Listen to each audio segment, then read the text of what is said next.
أشهد أن محمد رسول الله حي على الصلاة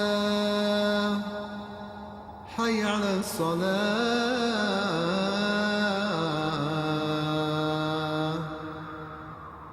حي على الفلاح حي على الفلاح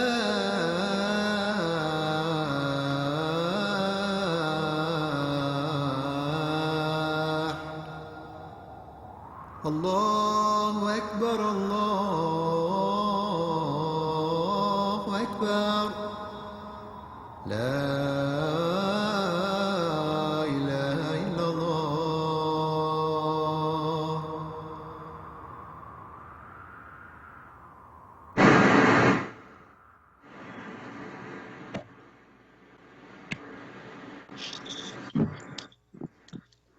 Assalamu alaikum, everyone, and welcome to Living Islam Today, the Sister Show. This is an Ahmed Media Company production. I am Nicole, the People's Catalyst, and unfortunately, we are missing our favorite activist, Yasmin Porter. She is the second part of the Sister Show. I ask that our viewers and our listeners offer dua for Yasmin Porter, ask Allah to bestow upon her and her family His mercy, strength and courage, and allow things to go well for her. So we are missing her today, but she will be back. Again, just offer dua for her. So thank you for tuning in with us on 96.1 FM and 900 AM WURD Radio. Today is March 20th, the first day of spring, right? So it should be a little bit nicer, but I'm not going to complain. It's okay. It's okay right now. So it's okay outside. It's a little chilly, but it's nice weather for walking, jogging, biking. But at the end of the day, at the end of the week, at the end of the month, in the year, it's up to us and incumbent upon us to make our day better, right? So it doesn't matter about the weather. So, and also a big happy birthday to my son, Sudais Ibn Salim Luton. He is 12 years old today. He is a fantastic kid. He is at practice today. He will be back, and we are going to go to Sky Zone to celebrate. So I know it seems like forever, right? The Sister Show has been gone for quite some time. I want to blame Jihad. It's like, I'm kidding. We have just been inundated with so many great things that we had to take a little hiatus, but we are back to bless you and for you to bless us and to give us a wealth of knowledge. We can learn from each other, learn from our wonderful guests, and we are just here to celebrate, right? So we are back in time to celebrate the continued accolades, accomplishments, and manifestations of what? Our women, right? So it is Women's History Month. So happy Women's History Month, everyone. So before we get started, we always like to start with the words of Allah. And we like to send the peace and blessings of Allah upon our Prophet Muhammad sallallahu alaihi wasallam. So usually we have our lovely Yasmin to recite the Arabic version of the Al-Fatiha, but I will do that today, okay? Alhamdulillahi Rabbil Alameen, Ar-Rahmanir Rahim, Maliki Yawmiddin, Iyyaka na'budu wa iyyaka nasta'in, اهدنا الصراط المستقيم صراط الذين أنعمت عليهم غير المغضوب عليهم ولا الضالين. Ameen. So again, thank you all for tuning in to us on WURD on 96.1 FM and 900 AM. You can also view us on Facebook Live by going to Facebook at onWURD, that's FORWURD, and you can also see us on our YouTube. We are at onWURD, that's the @ ONWURD. So as the show starts, we will also like to hear from you. We love your feedback. We love the interaction with you all. We want you to call in and drop some jewels on us, just like we're going to drop some jewels on you. So you can do that by calling 215-634-8065. Again, that's 215-634-8065. 8065 or toll free 1-866-361-0900. So we've got a great show. And again, it's dedicated to one of my favorite topics. It's women, right? The manifestations of this world, right? We are people who we're keeping it rolling and rocking, right? So our show is dedicated to women and how they are impacting our community. But before we get started, we want to take a quick break and pay some bills. And then we are going to get into who our fabulous guest is today. So thank you. We specialize in international services, traditional Christian services, natural burials, and theme services. We provide repairs, domestic and international shipping, webcasting, and Skyping. We service all denominations. Our new location, 1924 West Hunting Park Avenue, Philadelphia 19140, 215-225-6600. Visit us at www.khadijasfuneralservice.com. That's www.khadijasfuneralsvc.com. Like us on Facebook and follow us on Twitter. Khadijah Alderman's Funeral Service, serving humanity with dignity. Nearly 26% of Philadelphia's population lived below the poverty line in 2017. There's an increasing share of residents struggling to cover the most fundamental necessities. On a national level, Philadelphia was among the highest with poverty rates. Muslim Serve's mission is to develop and implement programs addressing food insecurity in collaboration with local community partners. Fundamentally, Muslim Serve strives to uplift those in our community by providing free, hot, nutritious meals. This is done by partnering with a variety of local community organizations and establishments with the goal to bring comfort to those in need and to relieve hunger in our area, no matter who they are. Veterans, students, people with disabilities, single parents, senior citizens, working class families, and children. Muslim Serve can be reached by phone at 833-486-4370 or by email at info@muslimserve.org. Learn more about Muslim Serve and what they do on their website, muslimserve.org, and on their social media pages, Facebook, Instagram, and Twitter at Muslim Serve. You're listening to Living Islam Today, an Ahmed Media Company project on WURD Radio, 900 AM and 96.1 FM. There's a new option in Philadelphia. Allahu Akbar, Allahu Akbar,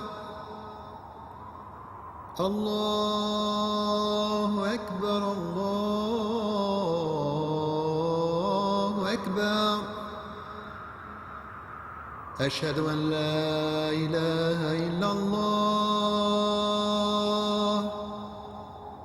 أشهد أن لا إله إلا الله أشهد أن محمدا رسول الله أشهد أن محمدا رسول الله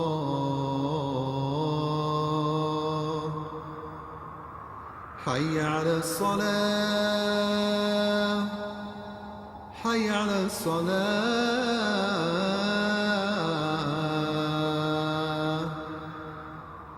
حي على الفلاح حي على الفلاح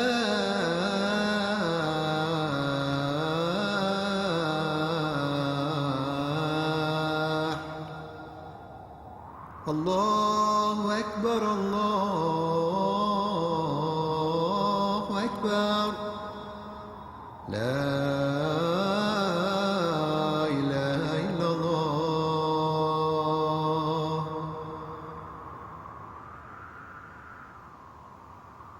Welcome back, everybody. You are tuning in to WURD on 96.1 FM and 900 AM. Again, that's Facebook at onWURD and YouTube at onWURD. So we are back with our lovely guests to celebrate Women's History Month, and we are celebrating the accomplishments and accolades of women. It's been a historical year in 2020, and we are moving forward with our women having the first African American woman as the Vice President of the United States. And how cool is it that we have one of her sorors here on our show today? So before we get started into our main topic, one of the things that I find that's commonly associated with women is body image and beauty, right? So even though we're so much more than that, we're powerful, our body image comes into play. So one of the things that I did with my sorority is that we did a painting with your soror, and we talked about body image and self-love and like, you know, how strong we are. So I started off with talking about, you know, spanning over decades, body image has been attributed to aspects of our physical appearance, our attractiveness, and our beauty. But in fact, we are so much more. It is our mental representation of ourselves. We are so much more than how we look. We are trailblazers, innovators, mothers, healers, and a manifestations of the growth of this world, right? So as we celebrate Find a Womanhood Month, which is now, and as we celebrate Women's History Month, we also want to note that we are more than our physical image.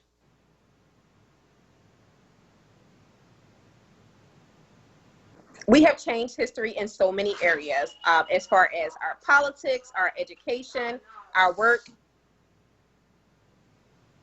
health, education, and fashion, right? So I wanted to start off with this piece here.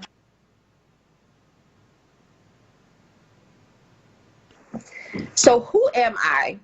I am more than my exterior and more than my physical presence. I am a beacon stationed to elicit the fine queendom in the women who surround me. Surrounded by expectations of beauty and success, sometimes it's hard to accept who we are and not let our mind rest. Even though we continue to change the world in magnificent ways, we seem to forget that our presence is like a mental haze. We are leaders, change makers, the blueprint for success, and that's not because of our beauty and bodies, but it's because of our natural prowess. We are more than our image. We are phenomenal women. So we have with us today a phenomenal woman. This is my D9 sister, my cycle sister. She is a professor at St. Joseph's University, guys. This is who we have. We have Ajua Abrokwa here with us today. She has been involved in urban health and education for over 15 years. Her qualifications include a Bachelor's of Arts in Political Science from Temple University, a Master's of Science in Health Administration and Health Education from St. Joseph's Universities, and a K-12 Global Studies programming at Harvard University. In addition, she has led public health, early childhood education programming with multicultural low-income populations. Ajua has also led organizational cultural context efforts, promoting mission and values-driven practices in health organizations. Ajua is a visiting instructor of St. Joseph's University and the School of Health Studies and Education, teaching courses in the areas of health promotion and wellness, health equity and disparities, and health administration. Ajua has led global public health and, she has led global public health and education efforts in Ghana, West Africa, Dominican Republic, and Mecca, Saudi Arabia, to name a few. And she has supported under-resourced communities working towards sustainability.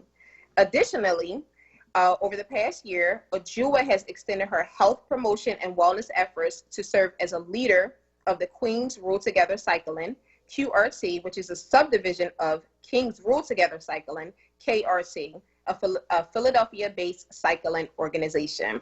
So I have had the pleasure to join this organization. It is so dope, guys. It is a fantastic community of like-minded individuals dedicated to changing the culture. So Ajua, thank you so much for being our guest. Thank you so much for tuning in with us. Thank you. And thank you for getting me to join, first and foremost.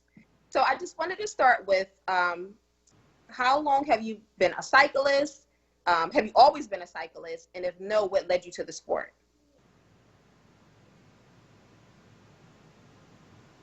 So we have to unmute you, Ajua. You're muted. Thank you. So Nicole, thank you for having me on the show. I'm really excited to be here speaking with you all this afternoon. And to answer your question, I've been cycling now consistently for about 8 months. No, I have not always been a cyclist. And let me tell you how I got started. Okay. So initially, I had a friend some years back who was an avid cyclist, and I didn't understand anything about his engagement. So I kind of just like chalked it off as, oh, he enjoys riding bikes. Mm-hmm. And then I started spinning just as a form of, you know, activity, indoor spinning. I would go to spin classes at the local YMCA, and I became addicted to those spin classes. I really enjoyed it. However, I am one who loves to engage in sports outside. Like, I like to be outdoors. I'm a runner by nature. I run. That's pretty much my sport. And the spinning, it died down for a bit, so I stopped going. And then I have a family member who started cycling a few years ago, and it became an obsession for him. And I had the opportunity to travel with him to some of his events, and I became intrigued. I saw like all the nice bikes and, you know, all the people really excited about riding the bikes. And I'm like, okay, this is really a thing. But that was like my first time being really exposed to outdoor cycling. And it was very exciting. It was exciting to see. It was exciting to watch him engage in his races. And I was intrigued then, but I wasn't ready to, for lack of better terms, like pull the trigger and make a move to become actively engaged in the sport. Fast forward to this past summer, during the pandemic, I randomly, and I'm going to say randomly because like my friend, my cycling buddy, my day one cycling buddy, Yasmin Watson, we would text back and forth periodically just to check on one another. And one day we text, and Yasmin was like, you know, she's about to buy a bike. And I'm like, oh, I wanted to buy a bike. And she's like, then we're getting them. Let's get them. And within that week, we both purchased bikes and held each other accountable to ride the bike. I became committed, and here I am now 8 months later and still pedaling. And I'm a part of a club now, which you made mention of, Kings Rule Together. We joined and we formed the Queens Rule Together subdivision, and we've been cycling ever since. So how did the subdivision get started? Like, who put that into motion? Like, thank goodness it's here because, you know, I rode with the Kings, and that's no joke. So we need a Queens division. So how did you guys start that? So we have two different perspectives, but I'm going to fuse them. And very interesting story. So I believe the Queens Rule Together subdivision was a part of the strategic plan and expansion plan of Kings Rule Together, ultimately, right? But I don't think that they had an actual timeline for when they were going to get it started. So one day, Yasmin Watson and I were planning to do a ride. Like we would ride at least 4 to 5 times a week. And we were at the typical cycling meetup spot, Cadence, Main Street Movie Theater. And I was waiting for Yasmin to arrive. And I saw Karan J, who is one of the founders of Kings Rule Together Cycling. And he came over to me immediately. He was like, you ride a bike? I said, yes. Showed him my bike. He was like, oh, you have a pretty good bike. And I told him I was waiting for my friend to come and we were going to go for a ride. And he started talking to me about his club. And Yasmin actually came over and he invited us to come out and ride with them. We thought that we weren't ready to ride with the guys. However, we challenged ourselves and we're like, you know, let's go do it and see what happens. So we decided to ride with them maybe the following day. And I'd have to say that ride was one of the most challenging experiences I've ever had on a bike. However, after we were done the ride, Yasmin said, queen me. And there it was. That next day, that Monday, Ron sent us a text message. He said, okay, you know, are you able to ride today? We have a couple more women that may be interested. And that's when Queens Rule Together was actually formed. Yasmin and I, Karan, in a parking lot. He queened us, and it was up from there. So having experience riding with the Kings, y'all definitely, yes, sit the crown on you guys, because it's no joke and to have just started and to take that ride with them is amazing. And so it's phenomenal that you are a part of the initiation of starting the Queens division of this wonderful organization. So some of our listeners, they bike. Philly is known for biking. I know that I started during the pandemic. I bought a FX1 hybrid bike just because I wanted to get physically active with my children. I mean, I'm a natural lover of bikes anyway. A lot of us did it when we were children. But what I found that it's totally different than using a road bike and actually cycling. So could you tell our listeners what's the difference between cycling and biking, or cycling and just riding a bike? Okay, so I'm no bike expert. However, my understanding, cycling is more leisure. I'm sorry, biking is more leisure, right? Where cycling is more, more of the sport, more competitive. So the approach may be a bit different. However, we are all in one community, and anyone who rides a bike, who cycles, will tell you, the cycling community is very inclusive, and we take care of one another. However, Nicole, I would have to tell you that when I was going out to purchase my bike, I had no idea what I was going to buy. I just told the people what I wanted to be able to do, and they told me I needed to purchase a road bike. And I'm like, okay, great. So I'll be on roads riding a bike. But it's not what I was imagining. However, now I am a cyclist, and I better understand the importance of having the right equipment to do what it is that I'm setting out to do. Yes. So in order to be an effective cyclist, you do need a road bike, or you can start off on any bike, just for our listeners, if, they may want to join. Absolutely. I would never want anyone to feel discouraged because they feel like they don't have the right bike. However, I will say that now I started out on a road bike, so I can't compare my experience to one who started out on maybe a single speed or a 5-speed bike and then transitioned. But the first thing is to get on the bike, right? And to start pedaling and becoming consistent with that and enjoying that. And once you do that and you decide that you may want to take a different approach or elevate your skill, then you can explore what other options are out there. We have people on our team who engage in like mountain biking. That's a different bike than a road bike. There are some people who started out on single gear bikes and then understood that, okay, if they would like to, engage in longer rides or more challenging rides, like going up hills and things like that, they would need more gears to be able to shift to support them with being able to climb those hills on the bike. So they would have to elevate and get a different bike.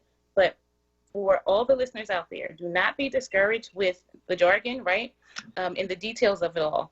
Get on a bike, get active, get out there and see how it feels. And then if you want to continue on and you want to, push yourself to, different limits, then you can explore, what works best for you and decide to go that route. So are there any opportunities for our listeners to join? Is there an age limit? Is it specific to, I know it's not specific to gender, but is KRT and QRT looking for a specific population? No, we are an all-inclusive team. So we want to definitely make sure that that is communicated. We are all-inclusive. We actually have open membership right now. You can go to our website, www.krtcycling.com, and go under membership and view kind of what the membership entails. But no, our current club, I think our youngest member is 20 years old, and that's been our youngest member for some time. However, we don't have a real age range. We don't have any minors on in our club right now. And that would definitely be a different conversation if we did have minors, just for, obviously liability issues and things like that. However, we all are welcome to come and ride with us. If you have a bike and you want to have an experience with a fun, exciting club that will teach you and encourage you and push you, then come on out. Definitely look at our calendar to see when we have our group rides and take it from there. So we are all inclusive. I can definitely attest to that. I know initially looking at the group, I was a little intimidated, right? I'm looking and I'm like, I'm 36. I don't know if I could keep up with these guys. I'm like, they all look super cool. Am I cool enough? You know, so it can be intimidating, but I want to encourage our listeners that this group, they're kind. No one gets left behind. They ensure that you learn the proper, like, you know, on your second ride, I was learning about my gears from one of the kings, you know, because I wasn't able to keep up at first. So definitely, I can attest to what Ajua is saying, that it is a very holistic and all-inclusive group. So if you guys want to join, please go onto their website and look into it. You can also find them on Facebook and Instagram as well. So Ajua, what is the current culture of cycling like? And is it progressing? So I'd have to say, initially, I viewed cycling as an elitist sport, one that wasn't inviting to someone like me for multiple reasons, right? And I'd say that, you know, over time, and especially over this past year, but we've had people pushing in and changing, making like strides with changing the narrative of what the cycling culture is and what people who cycle look like for some time now. But in my experience, I viewed it as an elitist sport, and I didn't think that it was something that was available to me, something that I could engage in. However, as I said, we're pushing in, and we're looking and we're working to change the narrative. And we're a cycling community, and we are expanding our community. And just from over the past 8 months, my network has grown so much, just traveling and being open to engaging in conversations and going on rides with different groups and just understanding what people's experiences have been as cyclists, right? We learn from those who came before us, and folks are so open to sharing their experiences and teaching. And with doing that, it's inviting. So we want to become involved. And then, you know, me getting out there and the rest of the queens and the kings getting out there and modeling this behavior and showing people that it can be attainable, it's attainable, and it's accessible to you as well is very important. And that's how we began to change the narrative, right? KRT has a slogan that they like to say, strength in numbers. And I see that operationalized throughout the cycling community. We as a whole are changing this narrative. We as a whole are putting a different face to what a competitive cyclist looks like. And that's a part of our goal. Okay. So we do have a caller. We have Jahad on line 1. Jahad, thank you for calling in. We'd love to hear from you. Hey, salam alaikum. I just got 2 quick questions, then I want to hang up because I want to listen to the answers. What advice could you give to someone who's not a cyclist per se like you guys, but wants to get into it? And will you guys be doing any riding during Ramadan? And will there be like a special way that you guys will like train while you're riding during Ramadan? So, alaikum salam. And to answer the first question, the advice I would give to someone who may feel like they are not as active or, of course, not engaged in cycling is challenge yourself to become active. Challenge yourself to become engaged. So it may not be your norm. Get up, get out, do something. And a lot of times, you know, you're watching people like Nicole and myself and the other members of my club and other cyclists, and you're looking like, okay, that's something that I don't believe I can do. However, it's something that you can do. You just have to challenge yourself to get up and do it.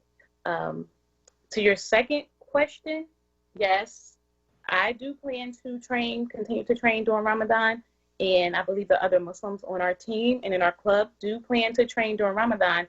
And one of the things that I've done and we begin to do is have conversations with people who have trained during Ramadan, right? Other cyclists who have been doing this and at this sport for some time. And that's how we learn, okay, what approach did they take and what could work best? And I know that one of the things that we plan to do is possibly engage in, a short ride right before it's time to break fast, so that we are not feeling like we are exerted. Like throughout the day, we can possibly engage in a ride right before Maghrib, pray Maghrib, break fast, pray Maghrib, and then we're able to eat and drink. So we're not feeling exhausted in that way. But that's something that we are going to have conversations about and develop a plan for, so that we are able to hit the ground running once the month is over, right? And still be energized and fit and ready to go. So I'm excited about that. We can have a little iftar right after we ride. We can engage with each other, and it can also show some diversity and inclusiveness, and make our other members aware of Ramadan and, all of the aspects of it. So I'm excited about that. I'm looking forward to that as well. So what we're going to do, guys, is 5:30, and we do have to pay some bills. So we are going to take a quick break, and we will be back with our lovely guest, Ajua. So we will see you soon. Khadijah Alderman's Funeral Service Incorporated. Don't let your family bear the burden of your final arrangements. Pre-arrange now. We specialize in janaza services, traditional Christian services, natural burials, and theme services. We provide repairs, domestic and international shipping, webcasting, and Skyping. We service all denominations. Our new location, 1924 West Hunting Park Avenue, Philadelphia 19140, 215-225-6600. Visit us at www.khadijasfuneralservice.com. That's www.khadijasfuneralsvc.com. Like us on Facebook and follow us on Twitter. Khadijah Alderman's Funeral Service, serving humanity with dignity. Nearly 26% of Philadelphia's population live below the poverty line in 2017. There's an increasing share of residents struggling to cover the most fundamental necessities. On a national level, Philadelphia was among the highest with poverty rates. Muslim Serve's mission is to develop and implement programs addressing food insecurity in collaboration with local community partners. Fundamentally, Muslim Serve strives to uplift those in our community by providing free, hot, nutritious meals. This is done by partnering with a variety of local community organizations and establishments with the goal to bring comfort to those in need and to relieve hunger in our area, no matter who they are. Veterans, students, people with disabilities, single parents, senior citizens, working class families, and children. Muslim Serve can be reached by phone at 833-486-4370 or by email at info@muslimserve.org. Learn more about Muslim Serve and what they do on their website, muslimserve.org, and on their social media pages, Facebook, Instagram, and Twitter at Muslim Serve. You're listening to Living Islam Today, an Ahmed Media Company project on WURD Radio, 900 AM and 96.1 FM. There's a All right, we are back, and if you are just tuning in to us, thank you so much for tuning in. We have a fantastic guest with us, and she is dropping some impeccable jewels upon us, and we are going to get right back into it. We do have Shamika on line 1 with us. So, Shamika, how are you? Assalamu alaikum. Wa alaikum salam wa rahmatullah. I had a question. If she could explain the attire that the Muslim women wear while bicycling, and the modesty and the type of attire and things that they wear while bicycling, that would be great for us to hear.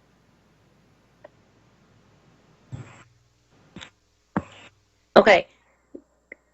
Nicole, can you please just kind of paraphrase that question for me? I did hear it was a question. Sure. She was inquiring about the attire that Muslim women can wear while cycling. So while you can answer, Ajua, I want to just chime in that I think that with any sport, it's up to your discretion and how comfortable you are with wearing athletic gear.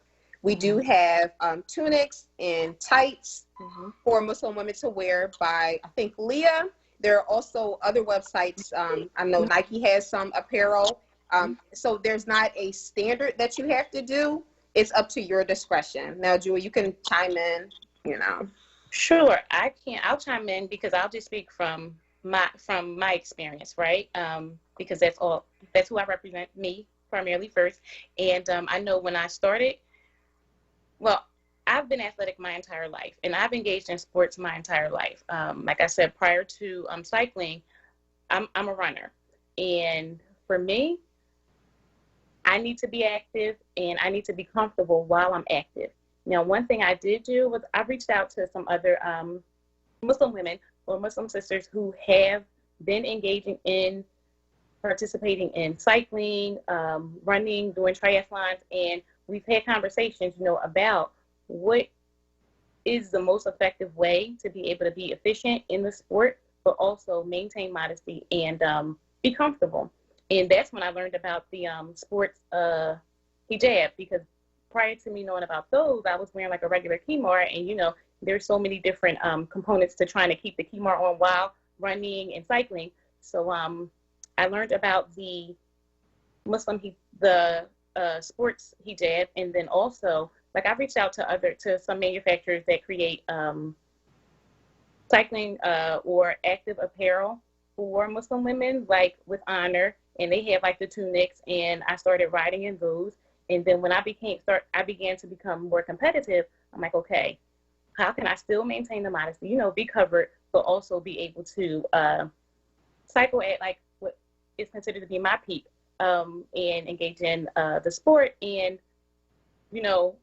ultimately for me, it's what you're most comfortable with, and you're accountable for yourself, right? As Muslims, you're accountable for yourself, and you just have to make sure that you do what is most comfortable for you, because you answer for yourself.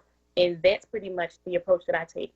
I make sure that I'm comfortable. I try to maintain modesty as best I can, and I make sure that I, engage in my active activities so that I'm well. Thank you so much, Ajua. With everything in the world that we live in, it's difficult. I feel like there's no right or wrong answer. And again, I would have to agree that we are accountable for ourselves, and we do what's best for us according to, what we think is right. So I just wanted to get into, how do you contribute to changing a culture, and what does it mean for you to be able to represent women, be a Muslim, and be African American in this sport? Okay. Thank you, Nicole. That was a loaded question, but I welcome it. So let me start by saying I have a mentor, and she's been my mentor now for maybe almost 15 years. And I remember about 15 years ago, she asked me, who in your community, your Muslim community, the community which you come from, is doing things that you want to do? And my response to her was, at the time, there was no one that I could look to say, like, this person is doing like what I want to be doing, or I feel like this person is representation of kind of the path that I want to like go on, professionally,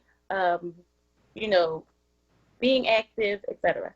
And she told me, well, if that's the case, then you need to try and to become that person. And I'm saying that, and I wanted to start my response with that because I'm a Jewa.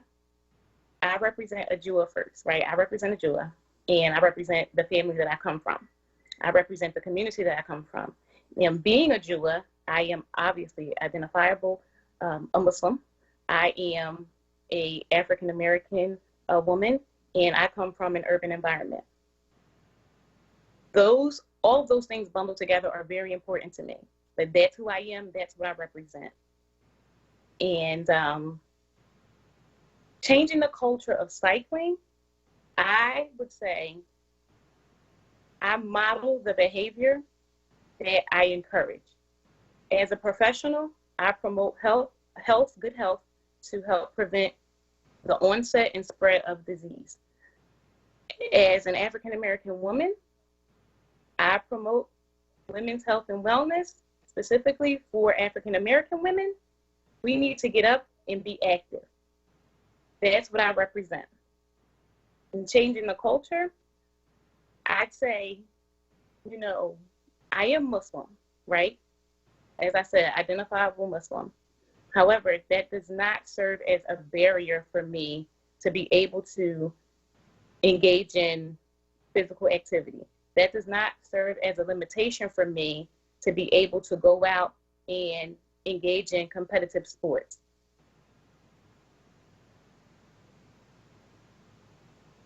We're out here. Nicole, our cycling club Muslim women have gravitated to our cycling club. And a lot of people say, is it a Muslim cycling club? No. However, I'm excited to see the Muslim women that gravitated to the cycling club. I'm excited to see the Muslim women that ride on bikes. And one of the things that I did was when I started cycling, I looked for those people that my mentor asked me about 15 years ago. Who's out there doing what you want to do? Like, who can you talk to? Where's the representation? And I reached out to people. I reached out to Khadijah Diggs, who is in Atlanta. She is a Muslim woman who does triathlons, and she is a competitor, and she was a competitor for Team USA. I reached out to Amina Aladdin out of DC, and I went and I rode with her, and I had conversations with her about her experience as a cyclist, competing in this space, and as a Muslim woman, like what that feels like, what that looks like. And they were very much encouraging, gave insight, and that's what we do for one another. So representation matters. And we know that that's language that we use all the time. However, what does that really mean? That means that we need to be out here. We need to be represented. We need to be accounted for. We need to model this behavior. We need to be the lights. We need to show people, yes, we are here. We are competitive. We engage. We care about our health and wellness, and we're Muslim. Thank you so much, Ajua. You spoke about reaching out and people helping you and giving you advice. And I feel like you are extending that same blessing to other people who want to cycle, especially myself. We had a long conversation. You always answer my questions that I have and provide sound advice. So I am appreciative. And that's what it's about as women, reaching back and pulling up, everyone else so that we can represent ourselves and continue to change many cultures. Cycling is just one of them. So you spoke about health, and for me, I am a 36-year-old woman and a survivor of a heart attack, right? So I have a lot of stuff that I do to ensure the quality of my own health, and cycling is one of them. When I rode the other day with the Kings, I definitely wanted to give up, but I kept thinking to myself that I can't. Allah gave me another chance to live and to be active. And I'm appreciative of that. So one of the things that's important to me is my physical health. So what are some of the health benefits of cycling? So, Nicole, thank you for that. You spoke of one, like cardiovascular health. The cycling definitely promotes good cardiovascular health, and we know that. For us as women, for us as African-American women specifically, cardiovascular disease is a leading cause of death for us. And we talk about it all the time. Like, we see the disparities. Women, Black women, we need to be out. And I get excited when I see Black women specifically engaging in physical activity because it's necessary. In addition to the cardiovascular health, we're thinking about mental health and wellness, right? I know for me, getting up on that bike, cycling with the team, the camaraderie with the team, that social engagement lends itself to lifting my spirits. And I'm excited when I'm around the team. But in addition to that, when I'm on my bike, I'm able to collect my thoughts. I'm able to just kind of process things in a way that I'm not normally able to do when I'm engaging in the day-to-day, right? So it lends itself to that ability to engage in that active meditation. A lot of times, people think that, if you want to meditate or, just kind of like de-escalate or decompress, you need to go and, like engage in like yoga or do, meditation, like take time out to like do meditation, you know, in its most traditional form, I'd say, how people view it. However, for me, and I've learned that the active meditation on the bicycle lends itself to me being able to get a lot more done and just process things. So that right there is a health benefit. And in addition to that, you know, just being around like-minded people, you know, a lot of times, and it's like a trendy thing to say you need to find your tribe and, you know, find a tribe that's on your vibe. The cycling community and the cycling community that I'm a part of lends itself to that, right? Being around those that engage in discussions that I want to engage in, you know, like we're all looking to go, where's the next ride? Or, you know, how can we eat healthier so that we can be at our peak fitness? You know, just having those conversations with people who are not scrutinizing what you're doing or scrutinizing what you're saying or scrutinizing what you're eating, that lends itself to just a boost in your, you know, your morale and your spirits, because, you know, you have to find your tribe that's kind of like on your vibe. And the cycling community, KRT and QRT cycling, lends itself to that. And we encourage one another. And that too also lends itself to good health and wellness. Being amongst people that are going to push you, right? But push you with love, encourage you, but encourage you with love, because we all want to see one another do well. We all want to see one another succeed in this sport. And we all want to see one another, you know, go the distance with whatever lane you're in, whatever lane you're taking. If you want to compete, we're going to encourage you to do that. If you want to, you know, if you want to just ride the bike to engage in physical activity, we're going to encourage you and support you and hold you accountable to doing that. But that's what's going on in the space that we're in. And that lends itself to good health and wellness. There's an African proverb that I like to quote often. Now, I am West African. However, the African proverb lends itself to this collective community that we've created. You know, if you want to go fast, you go alone. If you want to go far, you go together. And that's the strength in numbers in action, right? That's us joining together as a collective. We are communal people by nature, and pushing this narrative, changing this narrative. We're changing the dynamic.